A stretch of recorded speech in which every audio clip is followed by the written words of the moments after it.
Hello, good morning. आज की class DElEd second semester. कल की क्लास में मैंने प्राथमिक शिक्षा के सार्वभौमिकरण की आवश्यकता एवं महत्व में 4 पॉइंट बता दिए थे। इसमें चौथा पॉइंट था व्यक्ति के विकास के लिए।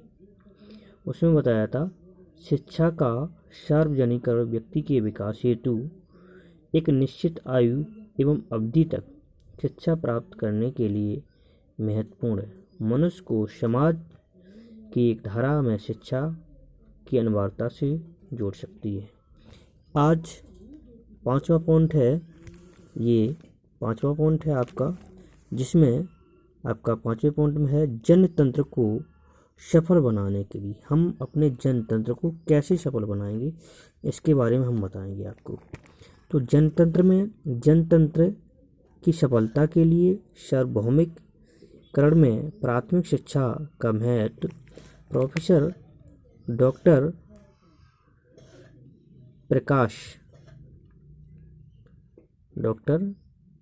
प्रकाश के अनुसार उन्होंने कहा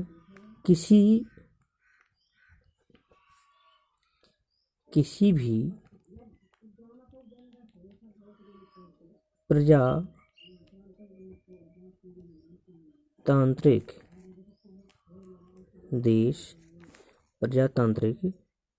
देश के विकास के लिए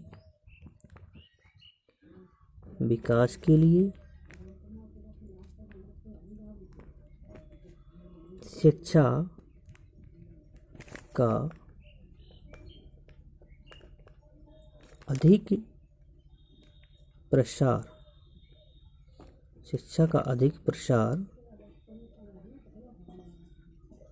शिक्षा का अधिक से अधिक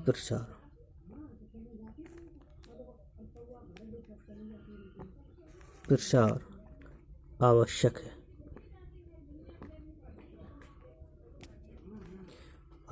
है। जनता के सहयोग से जनतंत्र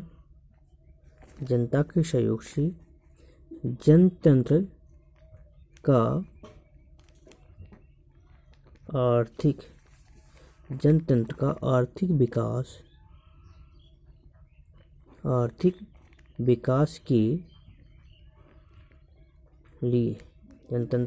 विकास के लिए शिक्षा का अधिक से अधिक प्रसार आवश्यक है। इसके लिए प्रत्येक बालक को शिक्षा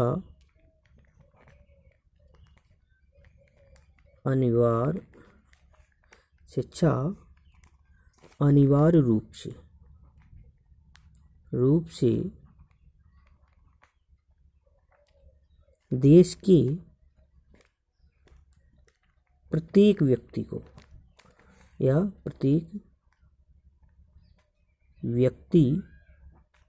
या बालक को बिना किसी भेदभाव के प्राप्त होनी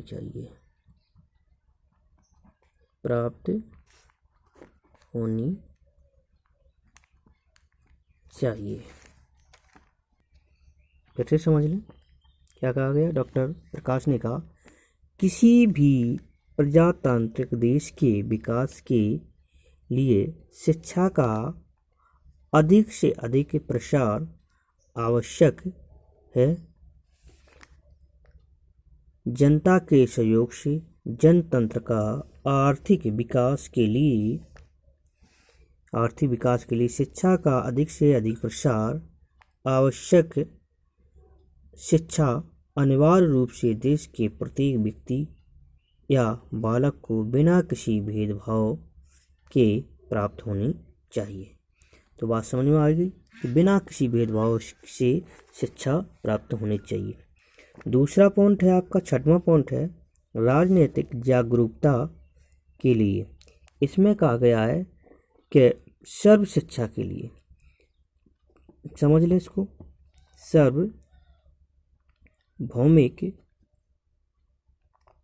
सार्वभौमिक शिक्षा का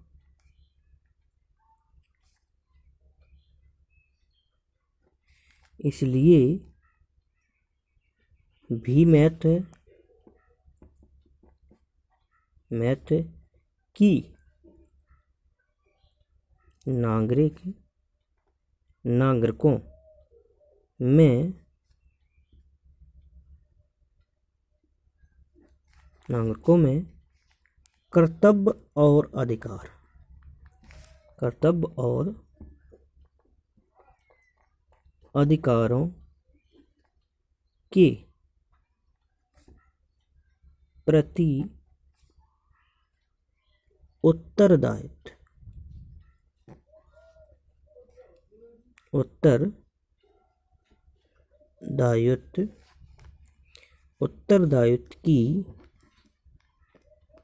प्रति उत्तरदायित्व की भावना जागृत करना। ठीक, कैसे समझ लें कि सार्वभौमिक शिक्षा का इसलिए भी महत्व है कि नागरिकों में कर्तव्य और अधिकारों के प्रति उत्तरदायित्व की भावना का जागृत करना। कहने का मतलब है प्रत्येक व्यक्ति राजनीतिक चक्रों से दूर होकर, जो नेता लोग होते हैं, जब जनता पढ़ी लिखी नहीं होती है तो उनकी अशिक्षा के दुष्प्रभाव से राजनीतिक नेता उनको बेवकूफ़ बनाते हैं, उनके अधिकारों का हनन करते हैं। इसलिए शिक्षित व्यक्ति अपने अधिकारों को भी जान सके, जिसमें मूल कर्तव्य 11 और 7 अधिकार थे, जिसमें 6 अधिकार रह गए वर्तमान में। संपत्ति के अधिकारों से अलग कर दिया गया है। इसके बाद सामाजिक और सामाजिक न्याय की भावना में सहायक। तो वर्तमान में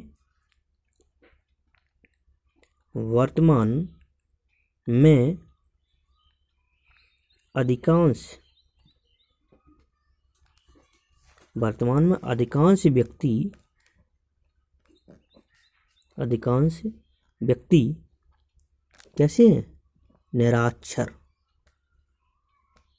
निराक्षरता, बिना पढ़े लिखे हैं के कारण, निराक्षरता के कारण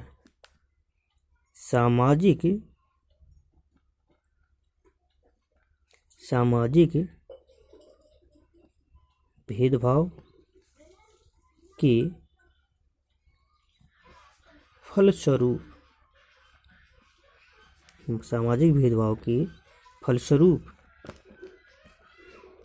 विकास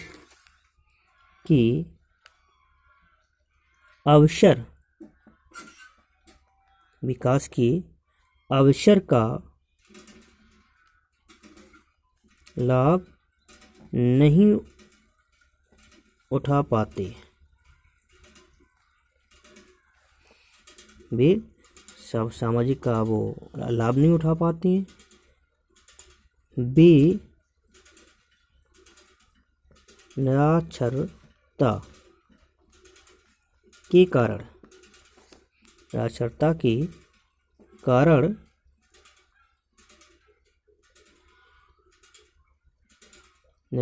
के कारण समुचित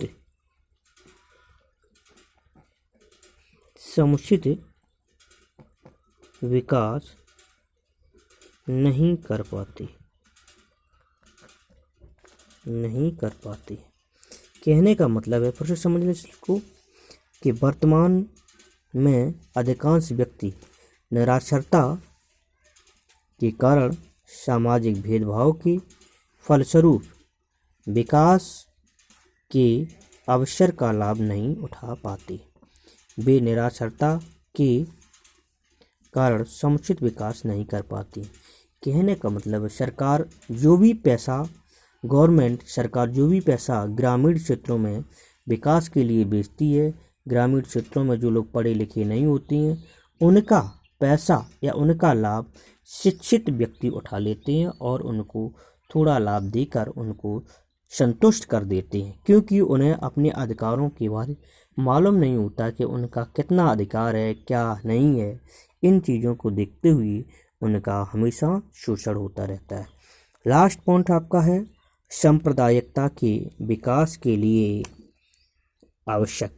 सांप्रदायिकता का मतलब है, सांप्रदायिकता के सभी समझते हैं कि सांप्रदायिकता एक अभिशाप है। सांप्रदायिकता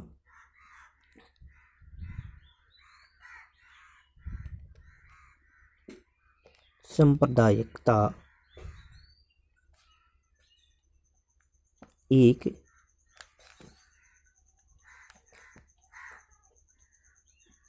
अभिशाप है जो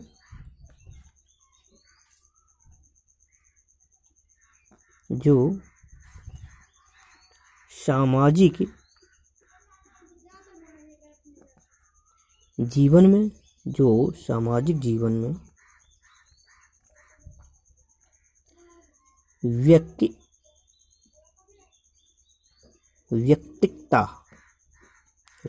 जीवन में व्यक्तिकता की भावना का विष घोल देता है। क्या करता है? विष घोलता है।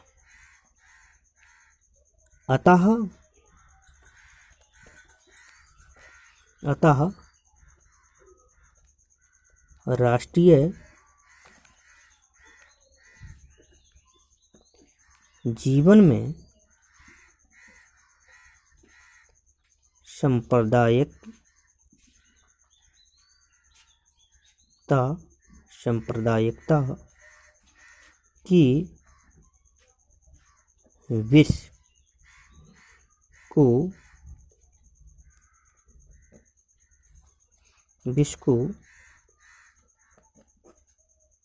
समाप्त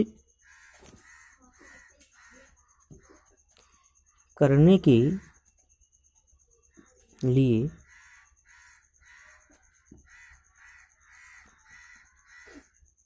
सार्वभौमिकता शिक्षा का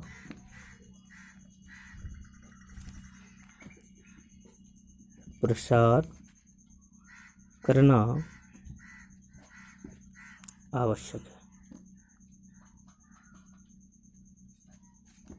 आवश्यक है। कहने का मतलब है, मैंने ये 8 पॉइंट बताए हैं, 4 पॉइंट कल बता दिए थे, जिसमें ये जो इसमें बताया गया सांप्रदायिकता एक विनाश के लिए आवश्यक है। तो इसका मतलब है कि सांप्रदायिकता एक अभिशाप है जो सामाजिक जीवन में व्यक्तिकता की भावना का विष घोल देता है। अतः राष्ट्रीय जीवन में सांप्रदायिकता के विष को समाप्त करने के लिए सार्वभौमिकता शिक्षा का प्रसार करना अति आवश्यक है। आज की क्लास यहीं समाप्त होती है। थैंक यू, धन्यवाद।